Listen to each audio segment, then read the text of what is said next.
बिस्मिल्लाहिर्रहमानिर्रहीम। अस्सलाम वालेकुम। आज हम चैप्टर नंबर 12 इलेक्ट्रोस्टैटिक्स का रिव्यू करेंगे। चैप्टर नंबर 12 इलेक्ट्रोस्टैटिक्स में हमने चार्जेस को एट रेस्ट स्टडी किया था। Electro means charges, statics means at rest, यानी चार्जेस एट रेस्ट। इस कंडीशन को हमने इस पूरे चैप्टर में स्टडी किया। हमने ये देखा कि अगर चार्जेस रेस्ट पे हैं तो उन चार्जेस में कौन सी फोर्सेस हैं, कौन सी फील्ड्स हैं, उन फील्ड्स के अलावा उनकी क्या एप्लीकेशंस हैं, कौन कौन से लॉज हम स्टडी कर सकते हैं अगर चार्जेस रेस्ट पे हों। इससे नेक्स्ट चैप्टर है चैप्टर नंबर 13, जिसमें हमने चार्जेस इन फ्लो को स्टडी करना है, यानी चार्जेस की मूवमेंट को स्टडी करेंगे हम चैप्टर नंबर 13 में। चार्जेस की मूवमेंट को कहा जाता है electric current. Chapter number 13 completely current के बारे में है कि करंट अगर है तो उसकी क्या एप्लीकेशंस हैं, कौन से लॉज हैं, मैथमेटिकली हम उसको कैसे लिखेंगे, रेजिस्टेंस क्या है, ये तमाम चीज़ें हम पढ़ेंगे चैप्टर नंबर 13 में, जो चैप्टर नंबर 12 की मॉडिफाइड फॉर्म है। Chapter number 12 charges at rest की कंडीशन में हमने देखा था कूलम्स लॉ।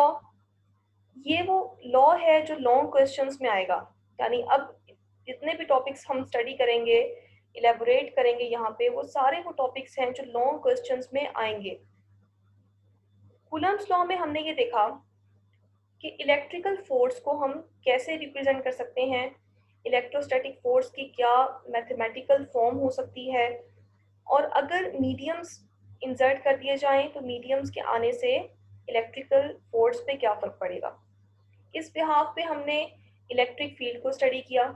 इलेक्ट्रिक फील्ड का फॉर्मूला हमने देखा फोर्स पर यूनिट चार्ज के बराबर होता है, और इलेक्ट्रिक फील्ड को हमने डॉट्स के बजाय लाइंस के थ्रू रिप्रेजेंट किया, और उस बिहाफ पे हमने पॉजिटिव और नेगेटिव चार्जेस की इलेक्ट्रिक फील्ड्स को देखा कि पॉजिटिव चार्ज की इलेक्ट्रिक फील्ड हमेशा रेडियली आउटवर्ड होती है, नेगेटिव चार्ज की इनवर्ड होती है, और अगर दो पॉजिटिव चार्जेस रख दिए जाएं उनके दरमियान में न्यूट्रल जोन एग्जिस्ट करता है। एक पॉजिटिव एक नेगेटिव चार्ज हो तो ऐसी कंडीशन में उनके सेंटर में इलेक्ट्रिक फील्ड बहुत स्ट्रॉन्ग होती है। इस बिहाफ पे हमने चार समरी के तौर पे चार प्रॉपर्टीज को स्टडी किया था। फर्स्ट पॉइंट ये था कि इलेक्ट्रिक फील्ड हमेशा पॉजिटिव से नेगेटिव होती है। सेकंड पॉइंट ये था कि अगर आपने इलेक्ट्रिक फील्ड मेजर करनी है किसी भी पॉइंट पर, तो उसके लिए आप उस जगह पर एक टेंजेंट को ड्रॉ करें और टेंजेंट के थ्रू इलेक्ट्रिक फील्ड उस पॉइंट पे आप मेजर कर सकते हैं। थर्ड पॉइंट ये था कि जहाँ पे lines, electric lines of force ज़्यादा हैं, जहाँ पे क्लोजली स्पेस्ड हैं, इसका मतलब वहाँ पे फील्ड बहुत स्ट्रॉन्ग है, और अगर electric field lines far apart हैं, ऐसी कंडीशन में वहाँ पे इलेक्ट्रिक फील्ड की स्ट्रेंथ वीक है। लास्ट पॉइंट ये था कि इलेक्ट्रिक फील्ड की डायरेक्शन हमेशा एक ही होती है एक पॉइंट पर, यानी ऐसा कभी नहीं हो सकता कि दो इलेक्ट्रिक फील्ड लाइंस हैं वो एक दूसरे को क्रॉस कर दें, ऐसा कभी नहीं हो सकता। अगर ऐसा हो रहा है तो इसका मतलब कि electric field has more than one direction, जो कि फिजिकली पॉसिबल नहीं है। इसीलिए electric field always have a one direction at any given point. फिर हमने एप्लीकेशंस ऑफ इलेक्ट्रोस्टैटिक्स देखी थी, यानी चार्जेस अगर रेस्ट में हैं तो ऐसी कंडीशन में उनकी क्या यूजेस हो सकते हैं। दो यूजेस हमने पढ़े, जीरोग्राफी और इंकजेट प्रिंटर। जीरोग्राफी को हम कह सकते हैं फोटोकॉपियर। फोटोकॉपी मशीन के लिए कौन कौन से हमें क्या कुछ चाहिए, उसकी बेसिक्स क्या हैं, वो सारा कुछ हमने जीरोग्राफी में देखा। जीरोग्राफी एक ग्रीक वर्ड है, zero means dry, graphy means writing, यानी इसको हम ड्राई राइटिंग का प्रोसीजर कह सकते हैं। इसमें जो इंक यूज होती है वो हमेशा ब्लैक होती है, उसको हम टूनर कहते हैं।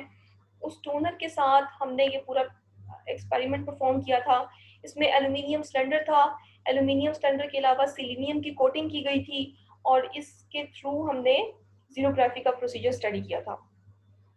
फिर हमने देखा था इंकजेट प्रिंटर क्या होता है। इंकजेट प्रिंटर के लिए हमने इसको कलर्ड कॉपीज भी कहा था कि कलर्ड फोटोकॉपियर है, कलर्ड कॉपीज प्रोड्यूस करता है।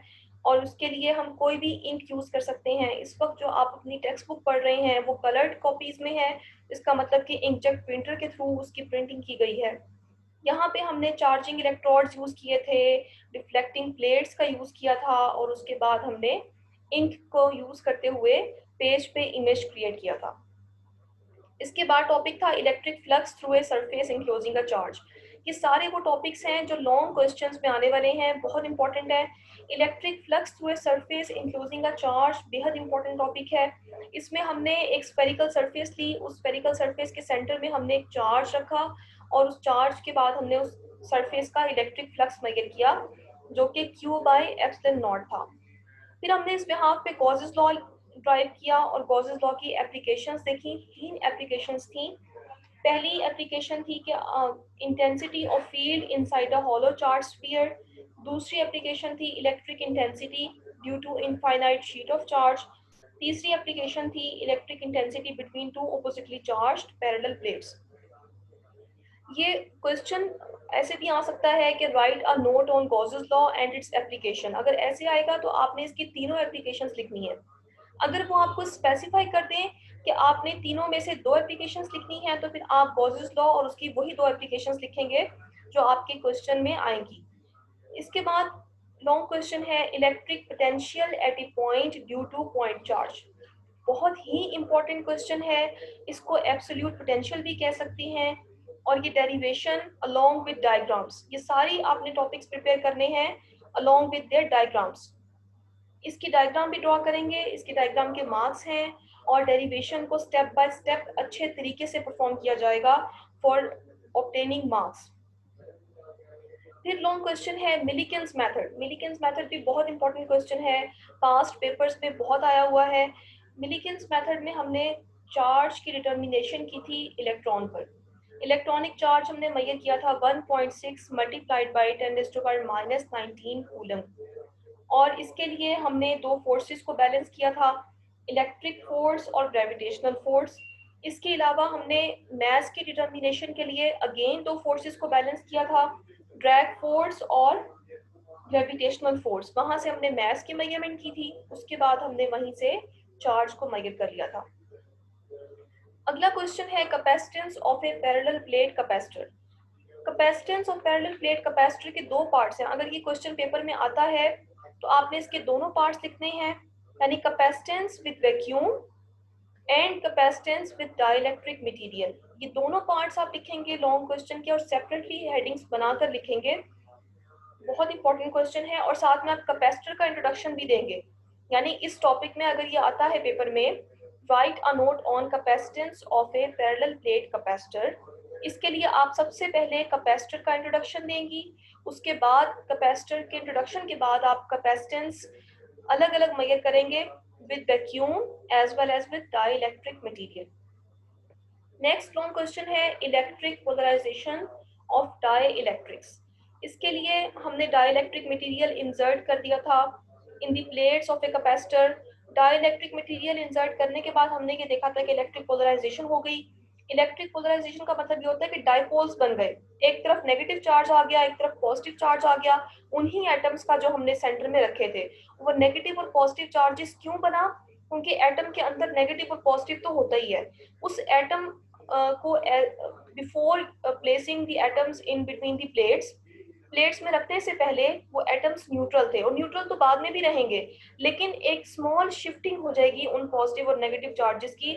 Negative side of atom attract होगी टुवर्ड्स द पॉजिटिव प्लेट और positive side of atom attract होगी टुवर्ड्स द नेगेटिव प्लेट।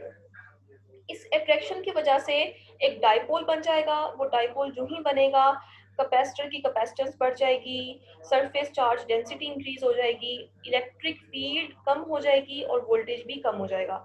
इस कंडीशन के बिहाफ पे हम कहते हैं कि जब कभी हम कोई डाइलेक्ट्रिक मटेरियल, यानी अगर हम कैपेसिटर को रख दें वाटर में या फिर हम रख दें उसको ऑयल में, ऐसी कंडीशन के साथ हमेशा कैपेसिटेंस बढ़ जाती है। नेक्स्ट टॉपिक है energy stored in a capacitor. ये बहुत इंपॉर्टेंट क्वेश्चन है, लॉन्ग क्वेश्चन है, बोर्ड में अक्सर आ रहा है ये। इसकी डेरिवेशन आपने स्टेप बाय स्टेप परफॉर्म करनी है और इस टॉपिक में आपने एंड पे मेजर करनी है energy density. Electric energy density आपने फाइंड करनी है, इलेक्ट्रिक फील्ड स्ट्रेंथ आपने फाइंड करनी है यहाँ पे, और ये प्रूफ करना है कि कैपेसिटर ना सिर्फ एक चार्ज स्टोरिंग डिवाइस है बल्कि इलेक्ट्रिकल एनर्जी को स्टोर करने के लिए भी यूज किया जाता है। यानी इसकी दो प्लेट्स हैं, एक पॉजिटिव है एक नेगेटिव है, उसके दरमियान में इलेक्ट्रिक फील्ड है जहाँ पे ये एनर्जी को स्टोर कर लेता है। ये सारे वो क्वेश्चंस हैं जो इस चैप्टर के लॉन्ग क्वेश्चंस हैं, बहुत इंपॉर्टेंट हैं। इसके अलावा जितने भी टॉपिक्स बीच में रह गए हैं वो सारे टॉपिक्स आपने अच्छे तरीके से शॉर्ट क्वेश्चंस के लिए प्रिपेयर कर लेने हैं। डेरिवेशंस भी, डायग्राम्स भी, सब कुछ आप इसको प्रिपेयर करेंगे फॉर शॉर्ट क्वेश्चंस। यानी शॉर्ट क्वेश्चंस में आ सकता है, अब ये सारे क्वेश्चंस हैं, इसके अलावा जो टॉपिक्स मैंने यहाँ डिस्कस नहीं किए उनमें इलेक्ट्रिक पोटेंशियल है। तो शॉर्ट क्वेश्चन में आ सकता है कि व्हाट इज इलेक्ट्रिक पोटेंशियल या व्हाट इज पोटेंशियल ग्रेडियंट। इस तरह के क्वेश्चंस शॉर्ट क्वेश्चंस में जो आपने अटेम्प्ट करने हैं बोर्ड के 22 शॉर्ट क्वेश्चंस आपने अटेम्प्ट करने हैं, तो उन क्वेश्चंस में आ सकता है ये कि व्हाट इज गॉसेस लॉ या फिर व्हाट इज इलेक्ट्रिक पोटेंशियल। यानी चैप्टर के अंदर से भी क्वेश्चंस आ सकते हैं शॉर्ट क्वेश्चंस। तो उसके लिए आपने जो टॉपिक्स डिस्कस यहाँ पे नहीं हुए आपने वो सब शॉर्ट क्वेश्चंस के लिए प्रिपेयर कर लेने हैं। इसके अलावा कुछ शॉर्ट क्वेश्चंस इस चैप्टर के आखिर में मौजूद है, एंड पे मौजूद हैं। उनमें से जो इम्पोर्टेंट शॉर्ट क्वेश्चंस हैं वो मार्क कीजिए।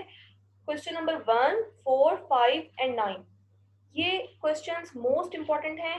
पहली बात तो ये है कि आपने सारे शॉर्ट क्वेश्चंस प्रिपेयर करने हैं जो यहाँ इस चैप्टर के एंड पे मौजूद हैं, क्योंकि क्वेश्चंस कहीं से भी आ सकते हैं शॉर्ट क्वेश्चंस की अगर हम बात करें। लेकिन उनके अलावा ये वो क्वेश्चंस हैं जो आपने बेहद अच्छे तरीके से प्रिपेयर करने हैं। ये क्वेश्चंस बेहद इंपॉर्टेंट हैं और पास्ट पेपर्स में बार बार रिपीट हुए हैं, तो इसीलिए आपने इन क्वेश्चंस को अच्छे तरीके से प्रिपेयर कर लेना है। इसके अलावा एमसीक्यूज के लिए आप जब इस चैप्टर को याद करेंगी एमसीक्यू साथ साथ प्रिपेयर हो जाएंगे। यानी हर टॉपिक को आप समझ के पढ़ेंगे तो उस टॉपिक के अंदर से ही एमसीक्यूज भी आप प्रिपेयर कर लेंगे। और न्यूमेरिकल्स भी ऐसे ही इस चैप्टर के जो एंड पे हैं वो सब न्यूमेरिकल्स बहुत इंपॉर्टेंट है, आपने वो भी याद कर लेने हैं फॉर क्वेश्चंस।